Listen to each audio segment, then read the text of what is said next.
Olá, seja muito bem-vindo a um episódio especial, um episódio de decisão. Campeonato Paulista é o nosso cardápio para você que está curtindo, comentando, já compartilhando o nosso conteúdo pelo YouTube. Seja muito bem-vindo. É novo? Se inscreve no nosso canal. E vamos juntos, porque quando pinta também o QR Code aqui é um presente para você, exatamente. Piscou o QR Code? Escaneia com a câmera do seu celular, que é o aplicativo Flash Score, para você ter muita informação na palma da sua mão. Eduardo Gerac, a gente pode dizer que é um jogo pesado? Red Bull Bragantino e São Paulo, e gostaria até que você explicasse o regulamento do campeonato, porque cada estadual está com um regulamento, o número de jogos nas fases decisivas. Tudo bem, Edu? Seja muito bem-vindo, amigo. Olá, Fábio, abraço a você, a todas e a todos. Bom, vamos começar pelo regulamento, né? Porque o Campeonato Paulista agora está nas quartas de final. É só um jogo, tá, gente? Ganhou, perdeu, tá? Ganhou, claro, vai para a semi, perdeu, tá fora. Se empatar, temos pênaltis. E aí, além disso, tem uma outra coisa que o Campeonato Paulista já vem, assim, de outros anos, né? Porque é o seguinte, para o emparelhamento das semifinais, a gente não tem um chaveamento já pronto. Ou seja, nós teremos na semifinal a melhor campanha contra a quarta melhor campanha e a segunda campanha contra a terceira melhor campanha. Só que os pontos obtidos nas quartas de final valem, né? Ou seja, se o time, por exemplo, vamos supor, o Red Bull Bragantino ganha do São Paulo, ele vai somar 3 pontos aqueles pontos que ele já tem da fase de classificação. Se houver empate, claro, se passar nos pênaltis, aí é um ponto só e o mesmo vale para o São Paulo. Rapaz, eu agora fiquei um pouco confuso e o torcedor, eu imagino que da mesma forma, né? Mas assim, entendo que, diferentemente de outras competições, as outras fases, né, quando você avança daquela primeira, elas somam também pontuação ao que você Exato, carregou assim, da primeira fase, a né? gente teve a fase de classificação esse ano no Campeonato Paulista com 8 times, certo? Então são esses 8 que estão agora nas quartas de final. O Bragantino foi a terceira melhor campanha e o São Paulo a sexta melhor campanha. Só que os pontos obtidos nas quartas de final, nesse fim de semana, eles são somados à primeira fase para a gente fazer o emparelhamento da semifinal. Basicamente é isso. O Bragantino ficou em terceiro com 16 pontos e o São Paulo em sexto com 13. Bom, vamos falar desse jogo então, né, que já inclusive foi final de campeonato brasileiro, rapaz. Se a gente voltar no século passado, aí vamos nos chamar de mais velhos, mas já foi final de campeonato brasileiro, o Bragantino, diante da equipe do São Paulo em 1991, né, Edu?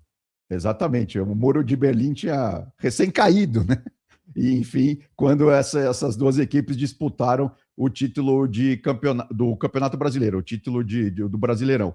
Lembrando, né, Fábio, que assim, claro, tecnicamente, né, são dois times diferentes, né? O Bragantino era um time, o Red Bull Bragantino hoje virou um outro time, mas claro, eles usam a mesma cidade, tem o estádio. O Red Bull Bragantino que começou em 2019, né? De 2019 para cá, temos aí realmente o Red Bull Bragantino virando a empresa, né?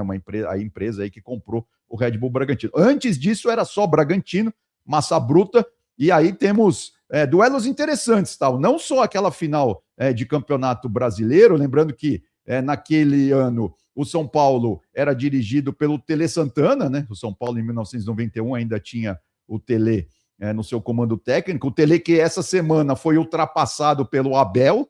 O Abel virou aí o quinto treinador mais longevo, né, no futebol brasileiro, mas naquela oportunidade, a nossa última linha ali, a final de 91, o São Paulo ganhou. O Tele, né, que todo mundo lembra dos anos 80, tem aquela discussão que ele não sabia jogar retrancado, e essa decisão foi interessante, porque foram 2 jogos, e o segundo jogo foi em Bragança. O São Paulo ganhou no Morumbi, 1-0, gol do Mário Tilico. E aí, no segundo jogo, o Tele montou, igual o Mourinho, botou o ônibus ali na frente e terminou 0-0. O São Paulo foi campeão. Mas mais recentemente, né, no Paulistão, tivemos esse mesmo duelo nas quartas de final de 2012, o São Paulo passou, e na semifinal lá de 89, o São Paulo também passou, e depois o São Paulo seria campeão sobre o São José, um time aqui do interior do estado de São Paulo. E na Copa do Brasil, aí sim, 2014, é o duelo mais recente, o Bragantino passou, tirando o São Paulo da competição. Então agora temos esse outro duelo, né, bastante interessante. Mas aí, Fábio, já chegando em hoje, né, a grande questão do lado do Massa Bruta, dirigido aí pelo Wagner Mancini, é até que ponto o Massa Bruta vai ser aquele time que começou a temporada. O Bragantino fez bons jogos, inclusive no Paulistão também, e no Campeonato Brasileiro também, né? Começou aí com 2 vitórias. Só que a última partida do Bragantino contra o Corinthians na Neoquímica Arena, jogo esse que eu inclusive acompanhei lá de Itaquera, né? Ao vivo aqui para Flash Score, o Bragantino realmente foi irreconhecível, né? A gente até vê aí pelo gráfico de pressão como o Corinthians... O Bragantino começou bem, justiça seja feita. Até ali os 20 minutos de jogo, são as barras vermelhas, né? O Bragantino realmente pressionou a bola, insinuou ali que ia complicar a vida do Corinthians. Mas aí depois o Corinthians realmente cresceu demais na partida, o Bragantino caiu demais também, e aí no segundo tempo o Corinthians fez 2-0 e conseguiu aí a vitória. Lembrando que o Red Bull Bragantino estreou ganhando do Coritiba, em Curitiba, por 1-0, e depois em casa ganhou do Galo por 1-0. E aí a terceira partida do Red Bull Bragantino do Brasileiro foi essa derrota aí pro Timão. O Red Bull Bragantino que vem de uma vitória aí sim no Campeonato Paulista, 3-0, sobre o Novo Horizontino. O Novo Horizontino que é o primeiro, foi o primeiro colocado da fase de classificação do Paulista. Então, a dúvida é que fica, veremos o Red Bull Bragantino que atuou contra o Novo Horizontino ou que atuou contra o Corinthians. Então, essa é a grande questão aí para o time do Wagner Mancini. O Red Bull Bragantino que tem no comando do ataque o Pita, né? Que fez o seu primeiro gol exatamente contra o Novo Horizontino, ele que não havia marcado ainda nessa temporada. Qual é a versão que a gente vai assistir nesse sábado? E o Marcos Noronha vai contar aqui na Flash Score o jogo que começa às 6h30 da noite. Agora, pelo lado do São Paulo, é uma pressão ou não, Edu? Porque é jogo único, é um time que perdeu o Oscar agora, né? Ele assinou rescisão, está fora do São Paulo, não tem mais condição realmente de atuar profissionalmente, teve uma decisão sábia, mas tem um Lucas Moura que me parece está tentando voltar a ser um protagonista, hein, Edu? Não, sem dúvida. A questão do São Paulo, primeiro tem essa discussão se o Campeonato Paulista vale ou não vale alguma coisa, né?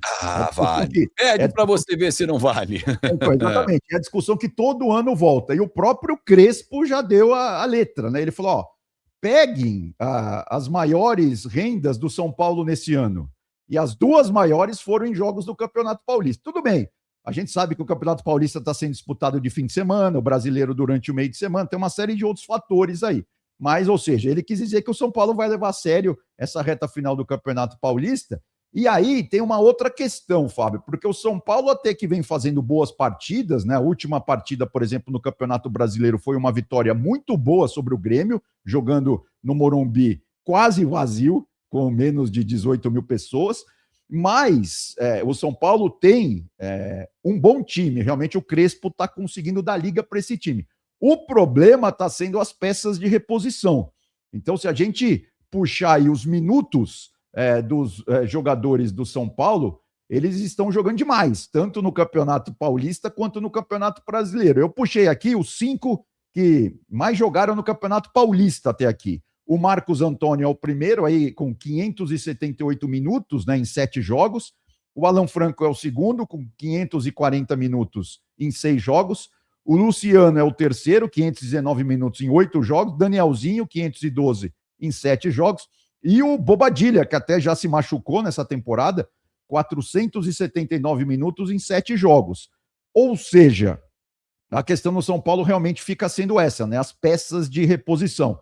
Então o Crespo precisa dosar muito bem, principalmente o meio-campo, né? O meio-campo que tem o Marcos Antônio, o Danielzinho, o Bobadilha, que também joga nesse meio-campo, o Luciano, que também é mais um meio-campista, porque realmente o São Paulo não tem peças de reposição, né? É claro que nessa lista a gente poderia juntar também o próprio Lucas Moura, o Tapia, são jogadores que têm entrado bastante. O Caleri, que tem uma participação aí menor por enquanto, mas ele está voltando de uma contusão seríssima, né, do ano passado, então realmente todo o cuidado é pouco aí com camisa 9 tricolor, né?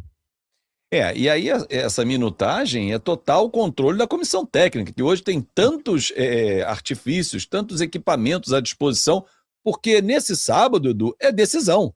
Aí exatamente. Agora é para botar os caras para jogar mesmo a Vera. Podia ter controlado um pouquinho mais ao longo da fase de grupos. Mas e o Lucas Moura, por exemplo? Como é que ele entra Então, nessa questão o aí? Lucas Moura é uma boa notícia para o São Paulo, né? Ele que em 2013, quando ele voltou, ele foi determinante para aquela conquista da Copa do Brasil, né? Ele jogou muito contra o Corinthians, por exemplo, também jogou bem na final, é claro.